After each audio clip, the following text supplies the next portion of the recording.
You're listening ad-free on Amazon Music.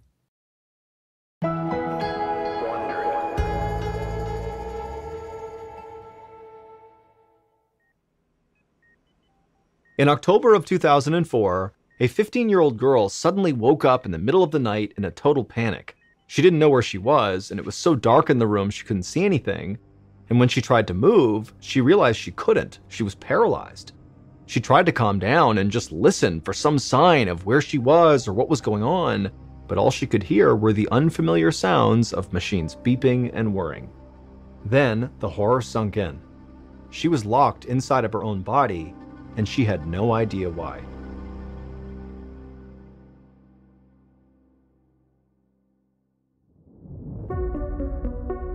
From Ballin Studios and Wondery, I'm Mr. Ballin, and this is MrBallen's Medical Mysteries, where every week we will explore a new baffling mystery originating from the one place we all can't escape, our own bodies.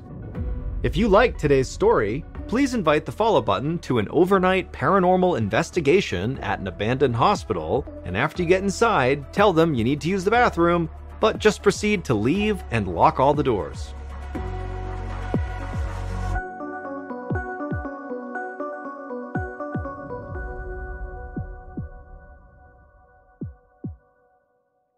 This week's story is called Silent Scream.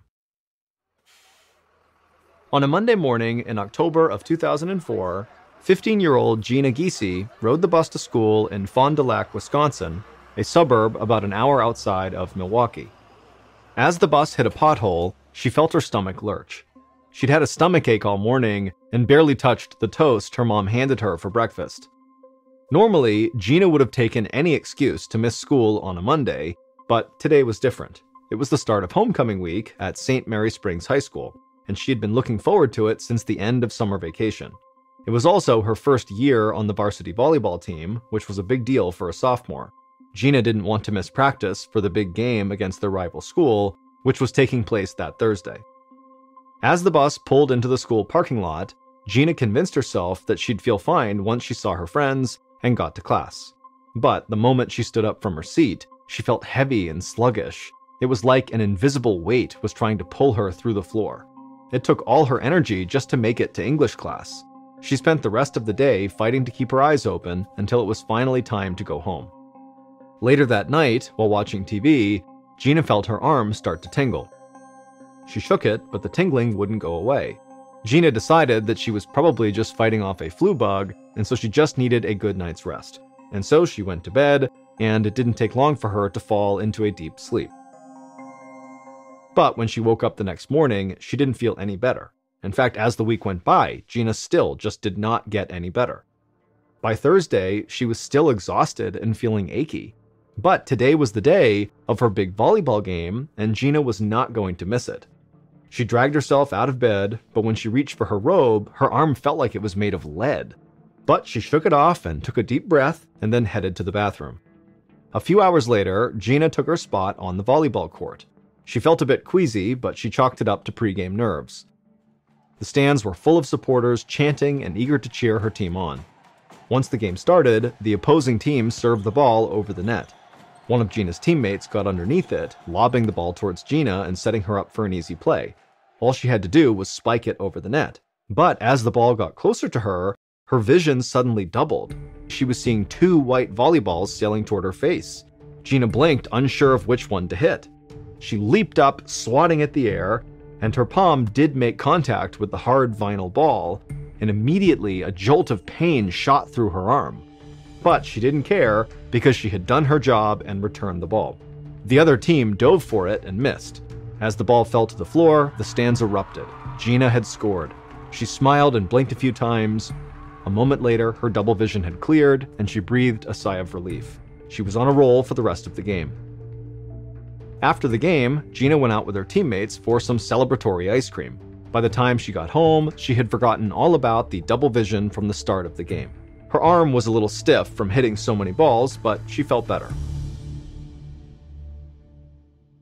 The next morning, Gina slept through her alarm and woke up late.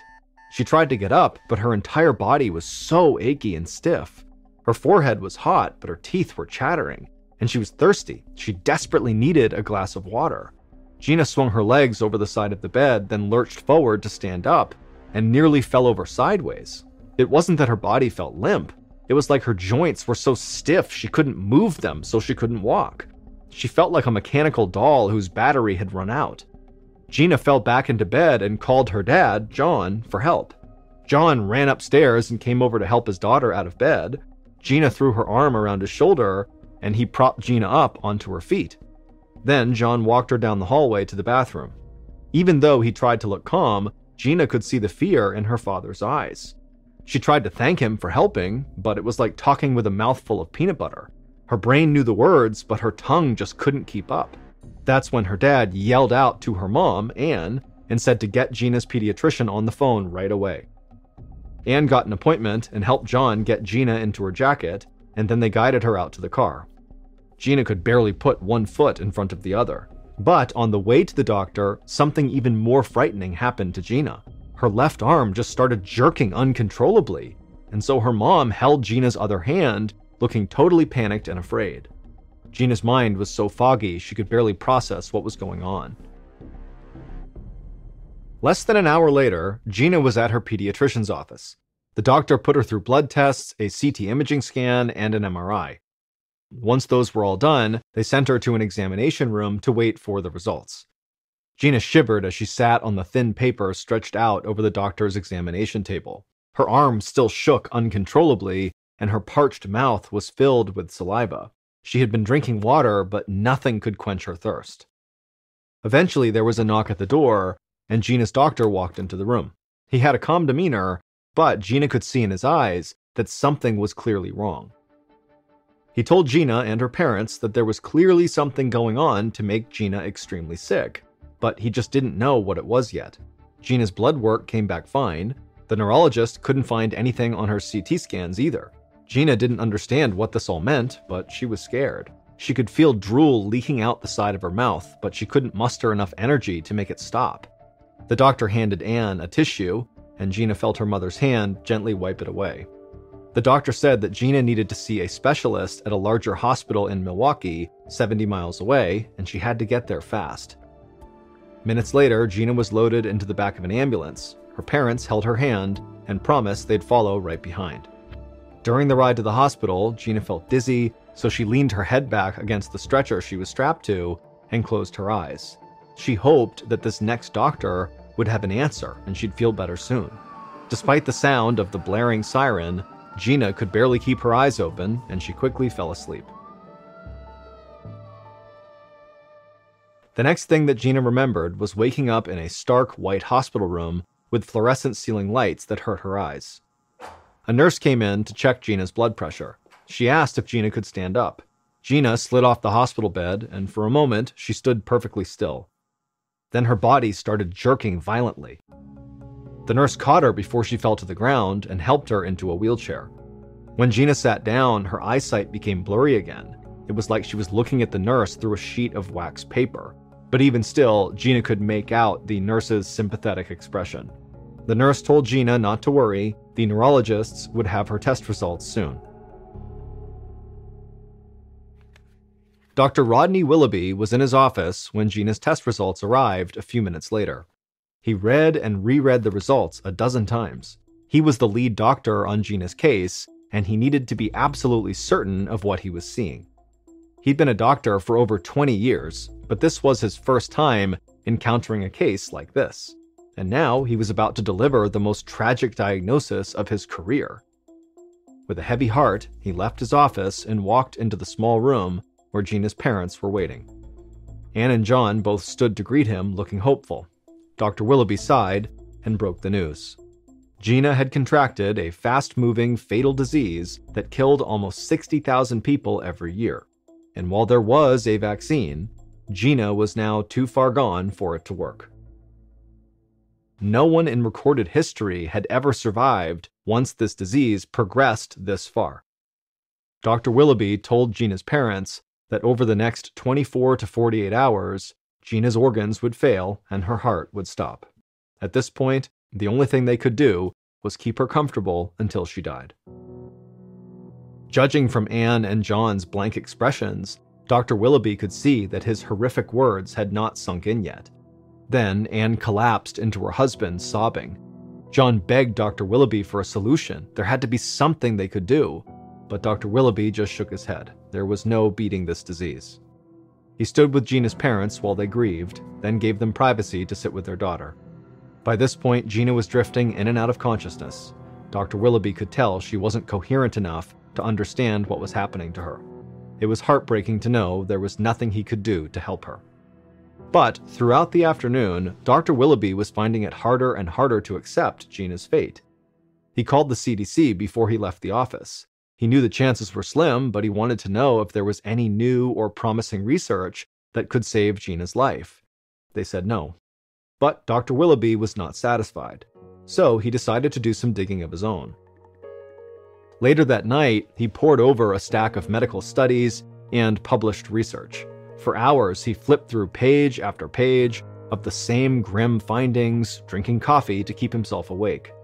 Finally, sometime past midnight, an autopsy report caught his eye. Until that point, most of the medical community assumed that Gina's disease caused organ failure by eating away at the brain. But this report suggested that wasn't actually true. The pathogens left the brain completely intact. Instead, the virus kills by disrupting the brain's ability to regulate necessary body functions like respiration and heart rate. That's what causes the body to shut down and die, but not by damaging the brain itself. Dr. Willoughby was even more fascinated by what he read next. The autopsy showed that just before each of these victims died, their immune systems actually began to fight back. That meant that the disease was beatable. It just caused organ failure too quickly for the immune system to react. Dr. Willoughby wondered if there was a way to temporarily shut down Gina's brain activity without killing her. If this could be done, her brain would be protected from the deadly viral attack. The pathogens would be prevented from causing her brain to malfunction and destroy her body. This would give her immune system time to produce antibodies and fight off the virus. That's when Dr. Willoughby came up with a radical idea. It was Gina's only hope.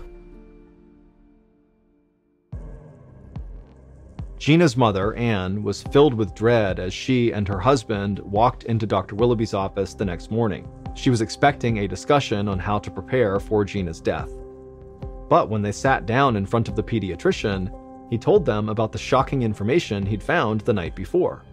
At first, Anne began to feel some hope, but as the doctor went through the details of his plan, she felt like she'd fallen back into a nightmare.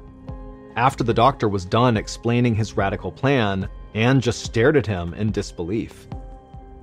The doctor wanted to put Gina into a deep, medically induced coma to take her an inch from death, to the point that her brain was completely silent. She would have no thoughts and no signals to the rest of her body. Gina would be kept alive by machines. She would need to be kept in the coma for at least 10 days, hopefully long enough to fight off what was attacking her body. Dr. Willoughby admitted they would be gambling with Gina's life. No one had ever attempted anything like this before. If it didn't work, Gina would surely die.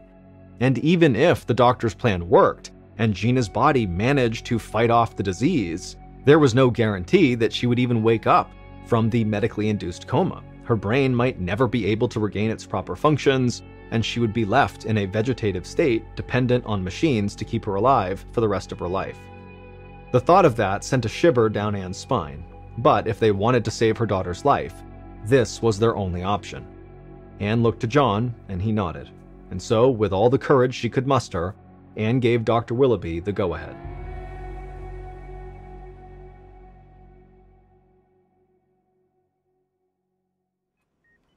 On October 10th, Dr. Willoughby and a surgical team gathered in the operating room. Gina was brought in, and the anesthesiologist administered drugs to induce a medical coma. The coma would help to regulate her routine brainstem functions, such as breathing and circulation. After the procedure was completed, Gina was wheeled back to the ICU. Dr. Willoughby barely left the hospital for the next few days. He would walk by Gina's room and hear the steady sounds of the machines that had taken over her body functions. He would see her parents were praying at her bedside. Dr. Willoughby prayed silently for Gina too. 10 days passed. The waiting was unbearable. Dr. Willoughby spent every moment anxiously hoping this treatment would work, and Gina's parents spent every possible second by their daughter's bedside. Finally, it was time to take her out of the coma and see if her body had been able to fight off this disease. Throughout the day, Dr. Willoughby lessened the amount of drugs that were keeping Gina asleep. If everything had worked, she'd soon be able to wake up on her own.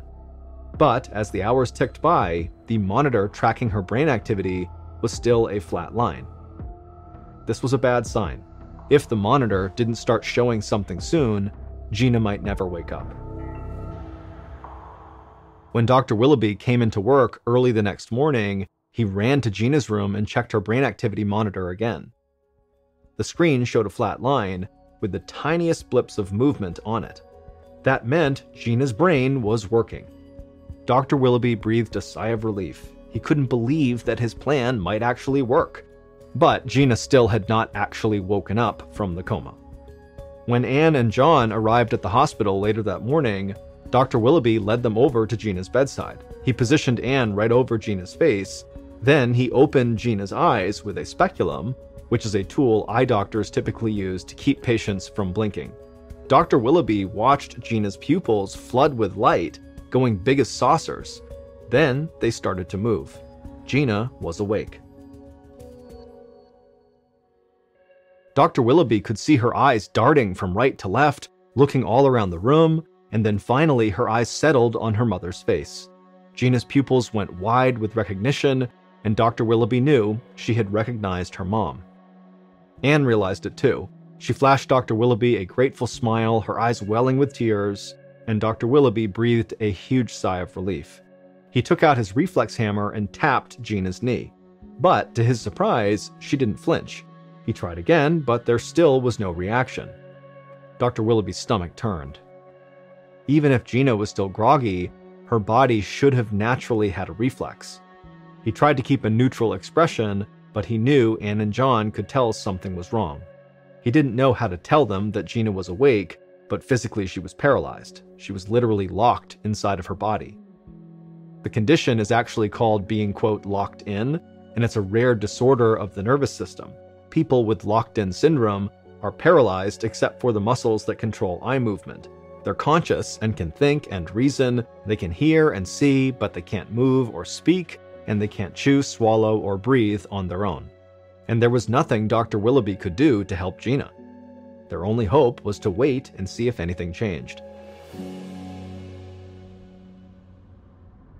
That night, as he drove home, Dr. Willoughby prayed to God for forgiveness. He felt like he had sentenced Gina to a fate worse than death. She could spend the next 60 years as a prisoner in her own body, able to think and reason and feel, but never move. He could imagine how terrifying it would be for Gina to be going through this, after almost dying of a deadly disease. When Dr. Willoughby returned to the hospital the next day, nothing had changed. Gina's eyes darted around the room, but her body remained motionless on the hospital bed. And the day after that was exactly the same. On the third morning after Gina had woken up, Dr. Willoughby arrived at the hospital full of dread. He stopped at Gina's room first and grabbed her chart from its holder on the door. Then he walked to Gina's bedside and removed the reflex hammer out of his breast pocket. Holding his breath, he gave her knee a soft tap. Gina flinched. A short time later, Anne and John arrived in Gina's room, and Dr. Willoughby excitedly asked them to watch as he tapped Gina's knee. Again, her muscles contracted, and Gina's parents went wide-eyed. After 2 weeks of surviving on slim threads of hope, they started crying, this time out of joy. 3 months later, Gina took a deep breath and opened her eyes. She was back home in her bedroom. Even though she'd left the hospital a week ago, she still worried that she'd wake up in that awful bright white hospital room, hooked up to machines, unable to move.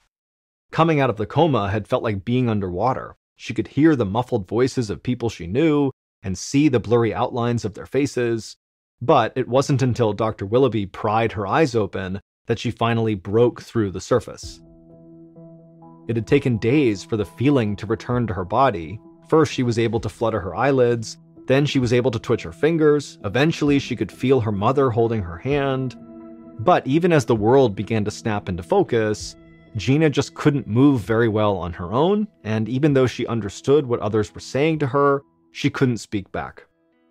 Her parents and the nurses at the hospital had to do everything for her, like bathing and feeding her, and she would spend 2 months relearning how to walk and how to say basic words. But Gina was very grateful to be alive, and while her time in the hospital was a total blur, she remembered every detail of how her deadly illness had started. One month before her symptoms had appeared, Gina and her family had gone to Sunday Mass together at St. Patrick's Catholic Church. A few minutes after Mass started, Gina looked up and spotted something small and black flying around the ceiling. It was a little bird who was trying to get outside, but it wasn't moving toward any of the open windows. Instead, it was swooping down towards the pews a little lower each time. Most of the congregation was totally annoyed and kept swatting at it with their hats when it flew down.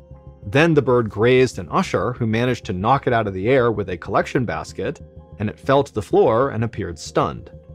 Gina was an animal lover, and she felt bad for the little bird, so she got up from her seat and hurried to the back of the church, and she scooped it up. But as Gina carried this little bird in her hands, she got a closer look and realized it wasn't a bird, it was a bat. Outside the church, she opened her hands to let it go, but the bat bit her finger hard. Gina almost screamed, but she knew there were little kids watching her from inside the church, and she didn't want to scare them. So she bit her lip and whipped her hand away from the bat, sending it flying across the church lawn.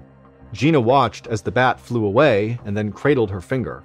A small pinprick of blood bubbled up where the bat had broke the skin. Gina washed her hands in the bathroom and then snuck back into the church pew beside her parents, smiling as parishioners looked over and flashed grateful looks at her. Gina would tell her parents that the bird was actually a bat, but it never occurred to Gina or her family that the moment the bat's tiny fangs pierced Gina's skin, a lethal pathogen had latched onto one of the nerves in Gina's fingertip. And over the next month, that pathogen replicated and grew, crawling its way up Gina's arm and rooting in her brain. It caused her to have flu-like symptoms, blurred her vision, made her jerk and salivate uncontrollably, and eventually led her to Dr. Willoughby's care. But at that point, it was too late, because Gina now had rabies. Rabies is an acute viral infection that is transmitted to humans by a bite or by the exposure of broken skin to an infected animal's saliva. The most common wild animals that can transmit rabies to people are raccoons, skunks, bats, and foxes. Domestic mammals can also get rabies if they're unvaccinated, like cats, dogs, and cattle. Rabies can be cured with a vaccine, but it must be given within 24 to 72 hours after exposure. If it's left untreated, rabies is fatal. The virus causes significant and progressive damage to the brain and spinal cord, and by the time it's reached the brain, it's almost always too late to prevent death. Victims die painful deaths and experience delirium, abnormal behavior, hallucinations, and insomnia. But thanks to Dr. Willoughby's radical idea, Gina Giese became the first person to survive a case of full-blown rabies without a vaccine. Since then, other doctors have used the technique Dr. Willoughby pioneered to treat rabies patients when they are not eligible for the vaccine. It doesn't work every time, but sometimes the patient does pull through. It's now known as the Milwaukee Protocol. It took Gina 2 years to restore her language and motor skills, but she finished high school on time with the rest of her class, and then after graduation, she enrolled at Lakeland College to study biology because she wants to work with animals. In one of her classes, Gina studied bats, and over time, her fear of them melted away. Now, she absolutely loves them.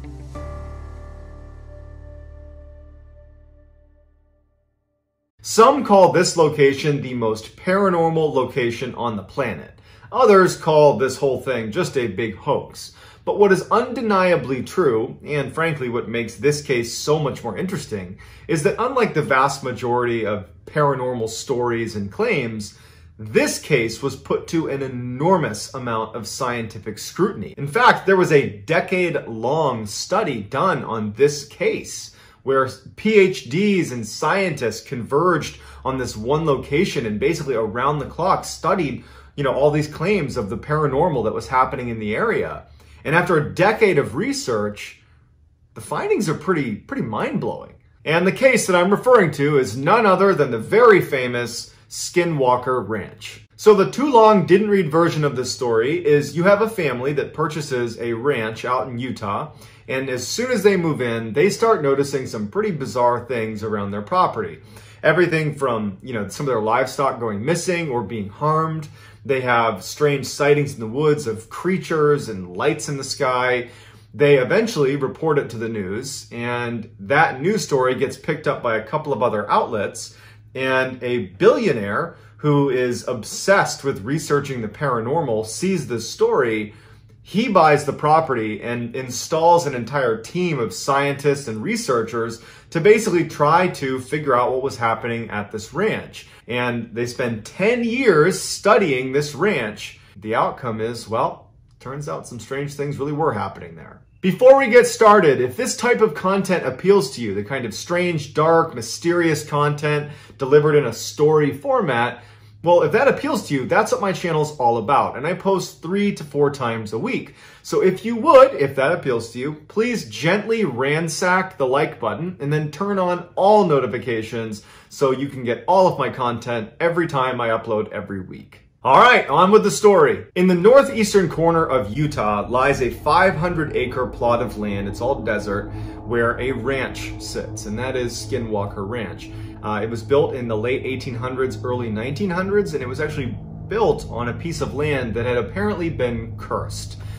Prior to its construction, the Navajo tribe had a feud with the Utes Native American tribe. The Utes were selling off other Native Americans that they would capture. They would sell them into slavery to the United States. And so the Navajo, who had previously lived in the area where this ranch actually was built, they were forced off their land as the Utes came in and were rounding them up and selling them into slavery. And before the Navajo left that area, they cursed the land with what's called the Skinwalker curse. The idea was they were going to torment the Utes tribe for the hardships they had inflicted on the Navajo.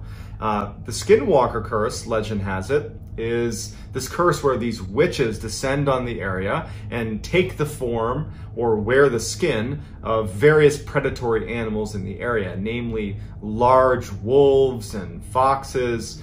They inhabit those bodies and terrorize anybody in the cursed land. At some point, this ranch is actually built on the land that had apparently been cursed. It wasn't until many years later when owners of that ranch started seeing predatory animals doing some very strange things in and around their property that they did some research on the area, learned about this curse, and then before long, the nickname had stuck. In 1994, Terry and Gwen Sherman purchased Skinwalker Ranch. It had actually been abandoned by the previous owners for the last few years, so when they purchased it, they got it for way below market price. So they are just so excited to be moving in.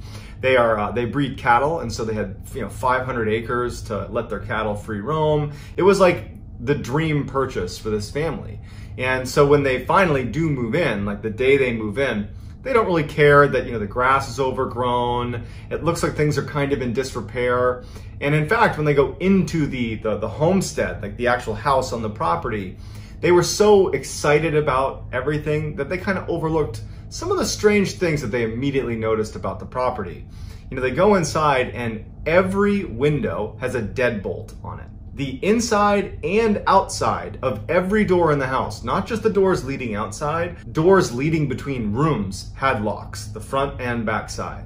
They noticed these big pikes that were driven into the ground at the front door and back door of the property with massive chains stringing off of them, which looked like pretty powerful guard dogs had been there. They're thinking to themselves, well, this is a huge piece of property. Perhaps the previous owners are a little bit paranoid because they're kind of isolated. And so they didn't really raise a red flag when, to be honest, had I moved into a property where every single door and window had multiple locks on it, they had these big guard dogs, I'd probably ask a couple questions. But you know what? Terry and Gwen, they're just so excited about this purchase that, again, they kind of just overlook it. So on the day that they are moving in, Terry and Gwen have some family members over to help them offload trucks and move stuff into the homestead. And it's during this process, as they're moving things out of the truck into the house, And again, you got to remember that the house is situated like right in the middle of the property, and you can see in every direction basically unobstructed because it's basically open desert, with the exception of a couple areas that are, basically forests. And as they're offloading some of the stuff into the house, Terry looks out at one of these tree lines and he notices this huge wolf, or what looks like a wolf, pretty well off in the distance, kind of meandering its way over towards them. But it's far enough off that this is not enough to be totally worried about it. After all, Terry was a rancher and his family were fairly rugged. They carried weapons and they were used to, protecting their livestock from predators. So this was not a, oh my goodness, I can't believe a wolf is near us. It was more like, okay, let's make a note that there's a wolf walking towards us. And so Terry he tells his family, hey guys, just so you know, there's a wolf coming towards us right now. And the whole family is now standing near the truck and they're watching this wolf. And Terry recalled, as he's staring out watching this wolf, it's kind of almost walking in like a snake, like a serpentine path towards them from hundreds of yards out. It's still quite a ways out. Terry notices that there was a fence that was out where this wolf is. And the fence was pretty big, and the spaces between posts were about 6 feet. When he had a good look at the wolf next to the fence, he could tell that the wolf was at least 6 feet long. And he was thinking, are my eyes playing a trick on me? Like, that's an enormous wolf. That's the biggest wolf I've ever seen. But the wolf wasn't acting angry or aggressive. It was just kind of skulking its way towards him, very nonchalant, broad daylight. And at some point, Terry and the family, they're standing behind the truck, and Terry said that they all had this feeling that the wolf was not going to harm them. And the wolf got about 100 yards away, and Terry and his family are transfixed. And he even said he didn't understand why they weren't scared or why they weren't, running away or shooting at it or something, but they didn't. All of them are just standing there watching this wolf that's massive. And the wolf is wagging its tail and acting like a domesticated dog. The wolf comes over and goes up near Terry's father, who was there helping unload some of the gear they had. And Terry's father just kind of reflexively reaches out to start petting this. He's petting like up at his head level, this massive wolf. And the wolf just acts like a domesticated dog and kind of rubs against his hand and then starts walking away from them, just wagging its tail and not doing anything, not causing them any harm, not snarling, not growling, nothing. But just as nonchalantly as it walked over to them, it walks over to where they had a pen with a couple of cows and calves inside of this pen. And one of the calves had its head through the post that was keeping them in this cage, just kind of watching this wolf. And the wolf notices it and in an instant jumps over to this calf and immediately has the whole head of the calf in its jaws, just trying to rip it out of the cage. But it can't get it to squeeze through the cage. And so all of a sudden, like Terry and his family are broken out of this weird trance, and Terry starts firing shots at the wolf. It strikes the wolf and has no impact. They run over, they start hitting it with the back end of an axe. They're trying to get this thing off of the calf because their livestock, that was their livelihood. And these are rugged people, and so they're trying to fight to save their property, to save their cows. And the wolf is just totally unaffected. It's not trying to attack Terry or his son that are trying to get rid of it. The wolf is just trying to attack the cow, but it won't let go. And finally, it just kind of gives up on the calf, starts kind of retreating. Terry ends up getting his rifle, a high-powered rifle, and takes a shot at the wolf one more time. But again, it just has no impact on the wolf. And the wolf just, at some point, just as, I guess, bored, turns around and kind of trots off into the woods. After they kind of were brought out of that initial trance, that they remembered this horrible smell, that's like foul, almost chemical smell that just permeated the whole area after the wolf was there. Terry and his son, they decided to go track this wolf because now there's this massive predator that's gonna make owning cattle extremely difficult, and so they would have to go deal with this predator. And so instead of retreating into the house, they grab their weapons and they track the wolf that's now jogged off into the forest. And they make it to an area in the forest where the ground is very muddy and sodden. And Terry could easily make out these footprints that just suddenly stop. And they just couldn't make sense of it. And so they went back to the house and they told their family, like, we tracked it into the woods. There's no blood trail. There's nothing. It just walked in and vanished. So this is day one of being at this ranch. And they're all on edge now. The whole family is on edge. They really don't know what to make of that wolf. The sheer size of it, the fact that it was totally unaffected by being shot multiple times. You know, there's real concern over their own livelihood because they keep cattle and they're only going to have more that are going to be out in these pens. And if there are wolves that are 3 times the size of a normal wolf that are walking around killing cattle, that's a big problem if you own cattle. And so they're on edge, and they're all in a way trying almost not to talk about how crazy and how bizarre that encounter with the wolf was. They're just like, they're treating it like it's just a normal predator problem. Like, man, we gotta get those wolves, we gotta protect our cattle. But in the back of everybody's minds, they're like, something very strange is happening here. Gwen, she was having some other very strange things that were happening to her that she was not tying to the wolf thing. She was just noticing a couple of distinct things that were happening to her that made her think that she actually had a very real, like, medical problem, that she had, like, you know, true memory issues. Because 2 things happened. One, in that first week, she had gone to the grocery store, and when she came back, she put the groceries away, and then she left to go to the other room, and when she came back, all the groceries were now back in the bags. And so for like 20 minutes, she's just sitting there like dumbfounded with, did I put the groceries away? Same day, she goes to take a shower, and she hangs her towel in the bathroom like anyone would, and she takes a shower, and then when she gets out, the towel's missing. And she's like, huh. She gets another towel and she towels off, and then she finds the towel hanging up in a closet on the other side of the house. And so between the groceries and the towel, she's like, is there something wrong with me? Am I like having a stroke? Am I having a medical issue here that I'm like literally losing my mind? And it wasn't until Terry actually had a similar experience that she started to wonder if this had to do with maybe that strangeness with the wolf, that maybe there's just something odd happening about this property.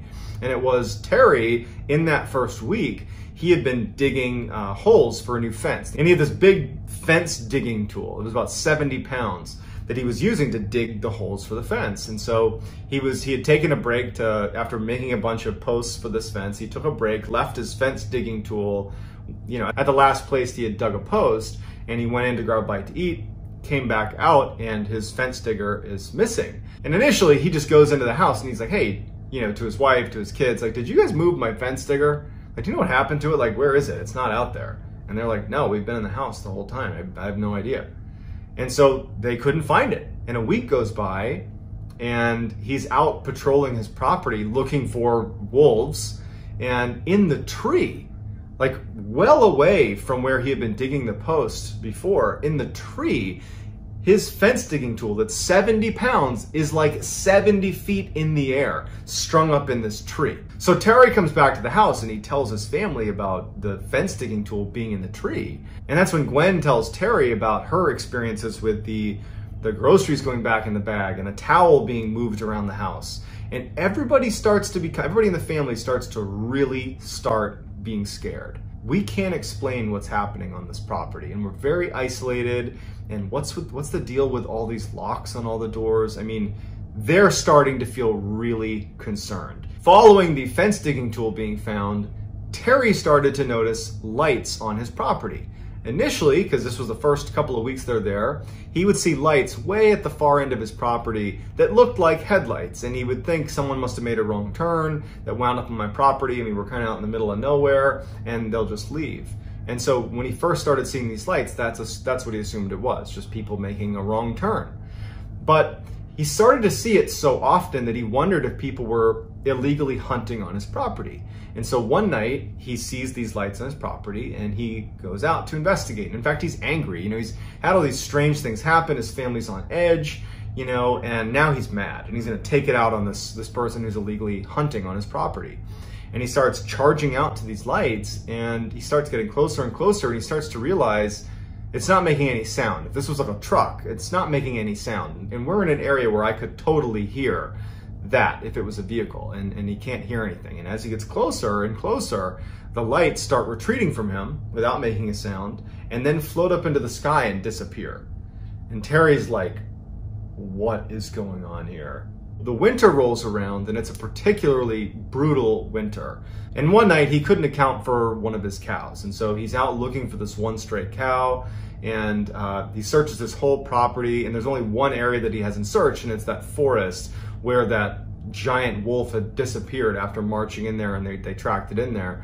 And so he goes in there, and as soon as he gets to the tree line, he notices there's a bunch of footprints from what looks like a cow. And he's relieved because it's probably his. He follows it into the woods, and much like the wolf that had just disappeared in that muddy, like sodden area in the forest, in the same spot, the footprints that appeared to be this cow had also just, well, disappeared.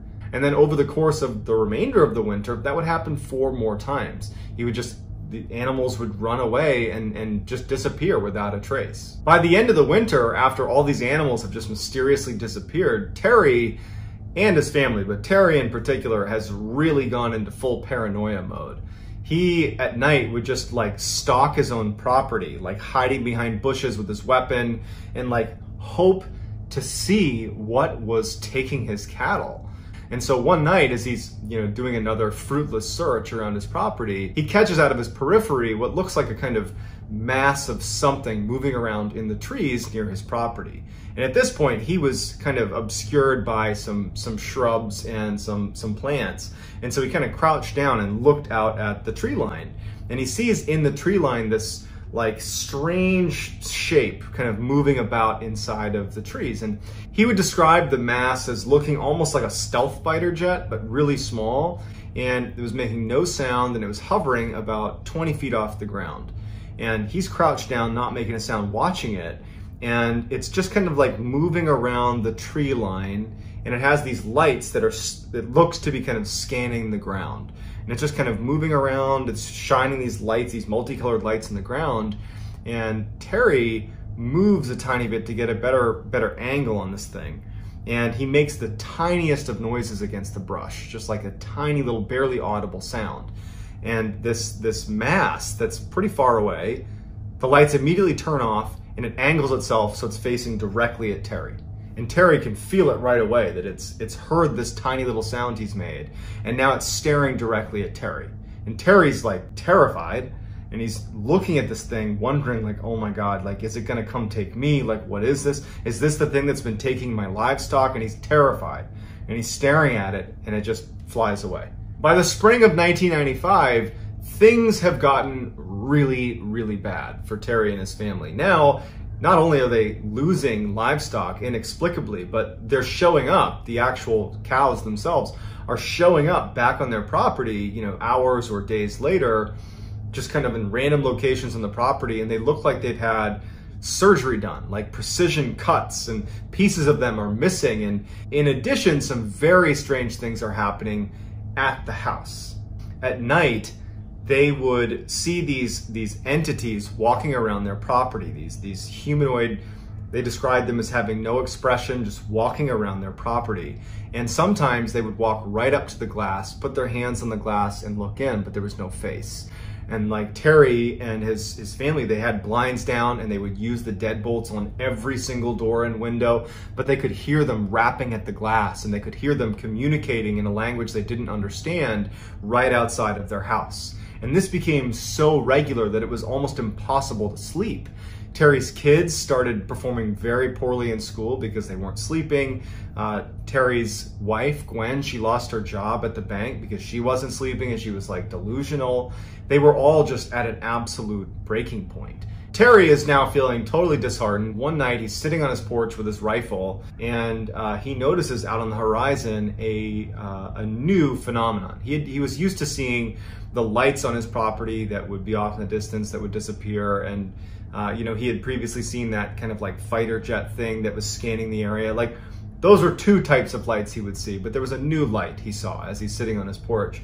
It was almost like this orangey orb that appeared off in the distance. Since he had his rifle with a high-powered scope on it, he just lifts up his rifle and he looks through his high-powered scope, and he zooms in all the way, and he can see that this orb, he describes it as a portal. That as he's looking at it, it has almost like an oval shape to it, and even though it was nighttime, in the middle of the orange orb is this blue sky. It's as if he's looking through a portal into another world where it's broad daylight and there's a sky. And he doesn't know what to make of it, but he can see that a black figure is crawling out of this portal into his property. And it looks just like the black entities that were kind of basically walking around his property at night. In addition to these figures that are crawling, like imagine that scene from The Ring where the girl crawls out of the well. They're crawling out of this portal into his property and then scurrying away into the tree line. And he sees weird craft as well coming into his property through this portal, and then the portal shuts and disappears.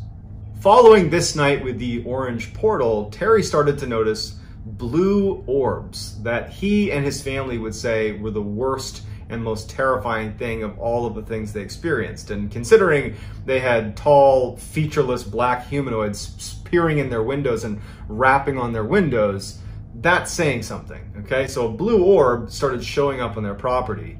And the way they described it, Terry and his family, was whenever the orb came near you, it gave you this extreme sense of anxiety. It was almost like it was emitting this feeling that you automatically got where suddenly you were unbelievably anxious and terrified of the blue orb.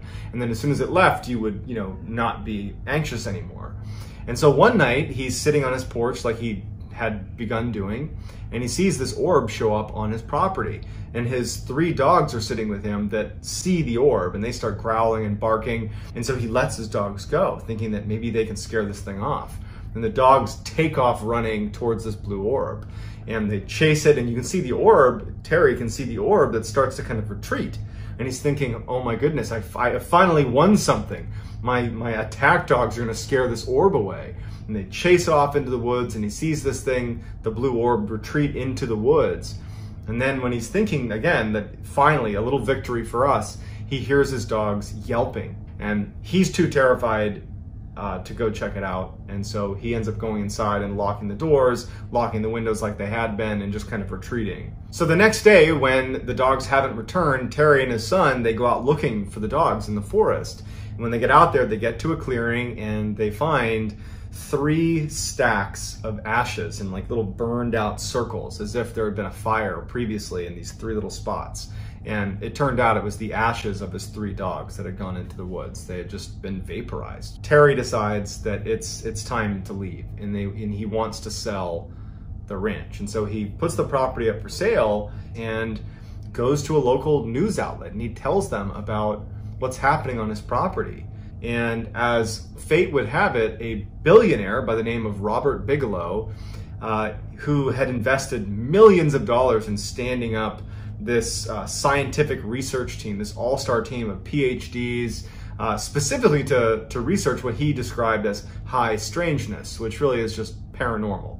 Basically, he was obsessed with the paranormal and wanted to investigate the paranormal. And he had actually seen that fairly obscure story. When he saw that it was up for sale, Robert Bigelow, the billionaire, saw this great opportunity to buy the piece of property and actually make it the headquarters of his own scientific research team. Not only to investigate what was happening on Skinwalker Ranch, but use it as kind of a hub to do other scientific research. So he purchases the ranch, and Terry actually, even though he did not want to spend any time at the ranch, on some level wanted to know what the research was going to show, because he was very curious, like, what is going on at this ranch that's been plaguing my family? So he offers to stay on as kind of like the ranch manager, because, Robert Bigelow and his team are a bunch of scientists and business people. They don't have any experience on the ranch, and so they're happy to keep him. So Terry is still connected to the ranch, but at this point he's sold it to Robert Bigelow. So Robert Bigelow's scientific team was called the National Institute for Discovery Science, or NIDS, N-I-D-S, NIDS for short. And Bigelow had actually built the team before purchasing Skinwalker Ranch. And what he went out and did is he recruited some of the most incredible scientists and PhDs he could possibly recruit, but he didn't want people that were interested in the paranormal. He wanted people that were inherently skeptical, so that if he was ever able to kind of prove the existence of high strangeness, that he would have credibility in doing that. And so he went out and found these incredibly skeptical, incredibly smart scientists and PhDs.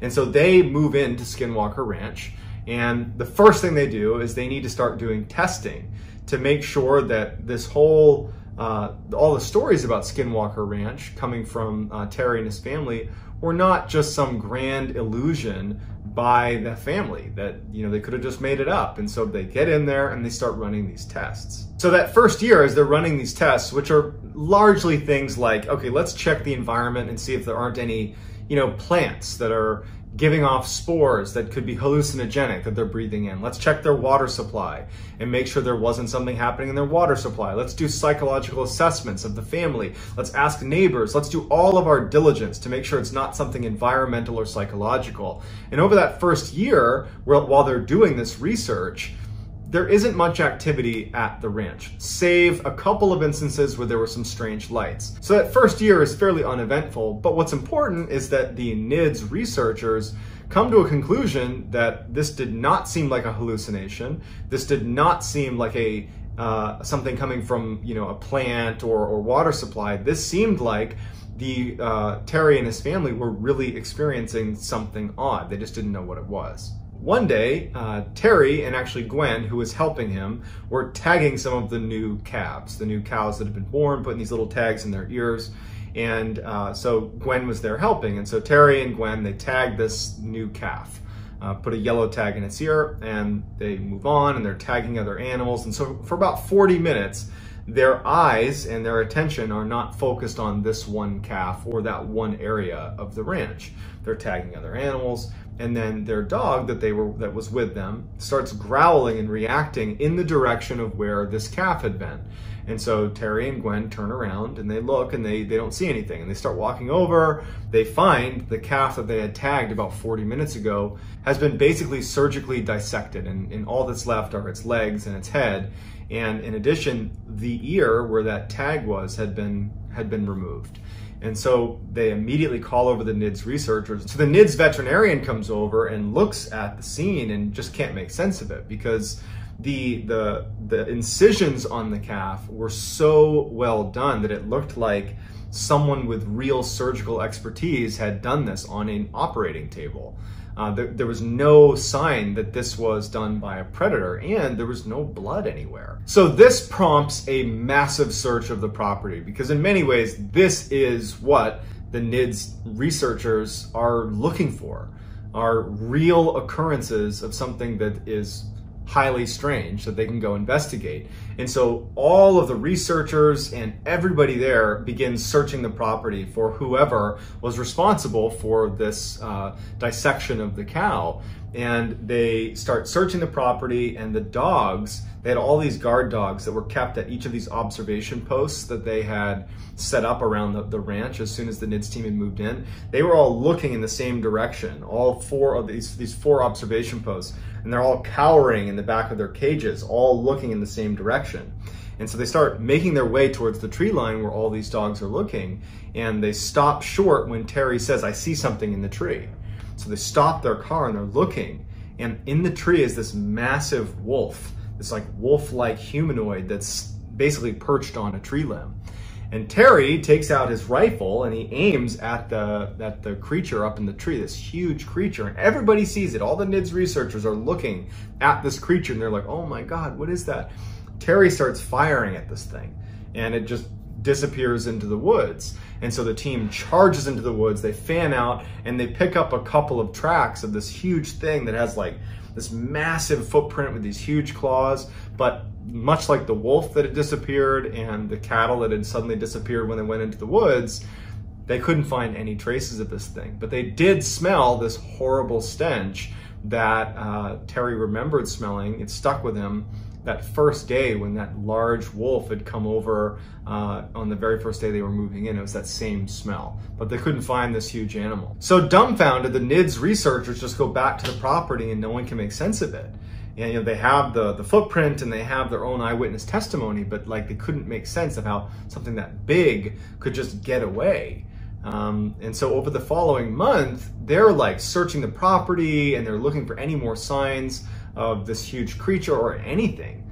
The only thing they noticed is that the guard dogs consistently stayed in their kennels and did not want to come out. They were acting like they were kind of being hunted, and they were they were cowering quite a bit, and they were scared to go out in the open, but they couldn't find anything. So it was around this time that Terry and Gwen are kind of back to doing work around the ranch, and one day they're driving off to one section of the ranch and they pass by the corral where 4 of their prized bulls were. These are very expensive animals that are all in this enclosure. And so they drive past and they take a mental note that they're seeing these bulls in this enclosure, and they drive off to the other side of the ranch where they're doing some work, tagging animals and, building fences, whatever it is they were doing. But when they come back and they round a corner where they're first able to see that corral of bulls again, they are like, where are they? Because the bulls were not in their enclosure and they weren't anywhere.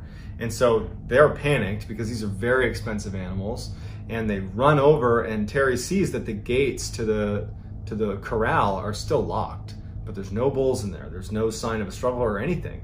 And it just so happens that right next to the corral was this fairly small trailer that hadn't been used in years. In fact, it was literally wired shut. It was just sitting there. And Terry, just for whatever reason, runs over and looks in one of the windows. And inside of this tiny enclosure are these 4 bulls, completely calm, all crammed into this tiny trailer. They could barely fit. They're not fighting with each other or anything. They're just calmly sitting there as if they're in some kind of a trance. And Terry yells to Gwen, like, hey, they're over here. They're right here. And it like startles the bulls out of their trance. They start panicking and kicking, and they end up getting them out of this enclosure, and it takes them hours to finally round them up and get them back in the corral. But they're unharmed. But it is almost impossible to get even one bull into that small of an enclosure. It would take hours to maybe be successful at doing that. To get 4 bulls into that enclosure was pretty much impossible. And to do it when they basically were calm after they were in there is also somewhat impossible. And it was important to note that Terry saw when he looked in the window that the only entrance to that trailer was wired shut still. It had not been undone. In fact, the cobwebs at the corner where the opening basically formed with the sides of the trailer, they were still intact, like it had not opened. And it made no sense how those bulls got in there. And so the NIDS researchers come over and they can't make sense of it either. Upon further investigation, the NIDS researchers found that the bars of the corral that held the bulls, a section of it had been highly magnetized. And so while they're doing this research, trying to figure out if magnetic fields has anything to do with the strange occurrences at the ranch, 2 of the NIDS researchers were on the outskirts of the property using their compass to look for magnetic fields, and they started smelling. They both reported smelling that horrible metallic, like rotting smell that other people had reported smelling anytime they saw that large wolf creature. And when they started smelling it, their compass started to flitter and then pointed away from north towards wherever the smell was. And they remember thinking that they felt like they were being watched. And it went on for a few moments, and their compass didn't waver. It was aimed in the direction of the smell, and they're both on opposite sides, pointing in the same direction. And then at some point, the smell stops, and they stop feeling anxious, and the north arrows go back to the way they should have been. And then one of the most terrifying of all of the paranormal occurrences that happened at Skinwalker Ranch happened at the very end of 1997. 2 NIDS researchers were up on a ridgeline overlooking the homestead. Every night it became commonplace to basically position NIDS researchers all over the property to basically be on the lookout for weird things that are happening. And these 2 researchers are up on this ridge, kind of obscured and hidden, and they see this orange orb take shape right near the homestead. And one of them had infrared goggles, and so he looks down at the orb, and he can clearly make out that it's this oval-shaped opening that sounded an awful lot like what Terry had seen on his porch when he saw that humanoid creature crawling out of the portal into his property. Well, these 2 researchers are looking at this portal, and they see the same thing. They see this black human-like creature crawling out of this orange portal onto the ground, and then it starts running up the hill towards them. and they're like frozen with fear. They start smelling that horrible rotting metallic smell as this big human-like creature bounds up the mountain, and they can hear the shale under its feet as it runs up, and it goes right past them. About 30 feet away from them, they're looking at it, and it just barrels past them at a full sprint up into the mountainside. The following year, in 1998, the activity on the ranch declined significantly. All they had was the occasional strange lights here and there, but for the most part it was done. And in fact, even though NIDS remained on the property, by 2004, the research just wasn't amounting to anything, so they pulled the plug on the operation. They did have footage of a number of the lights that were seen, but again, no one's gonna take a picture of some random lights and say, oh, there you go, proof. You know, they demonstrated that there were, you know, magnetic fields, and they have images of these calves that would reappear after looking like they'd had surgery done to them. They had hundreds of eyewitness reports. You know, they have all this information, but none of it was really definitive proof, which was very frustrating to Robert Bigelow, to Terry and his family. And the way they described it is they felt like they were dealing with an entity or a group of entities that were just consistently one step ahead of them, that they could catch glimpses of what they were doing, but it was never enough to really understand what was happening. They never felt like they were in control. It was always clear that this entity or these entities were in control of the situation, and they never were in a good position to really record hard data or get good footage. Not to mention, this is 1998, this is the late 90s. No one just had, like, you know, an iPhone they can pull out and snap pictures. You had like real cameras.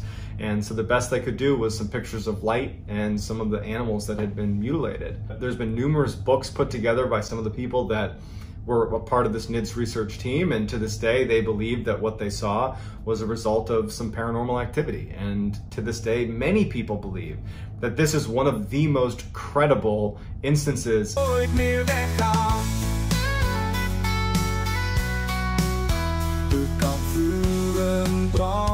Gitaar in de hand, vrienden en familie, allemaal aan het strand. De sterren stralen, de nacht is zo helder. In deze momenten, niets is snel. Als de zomer komt, voel ik me vrij. Het leven is mooi, zo dichtbij.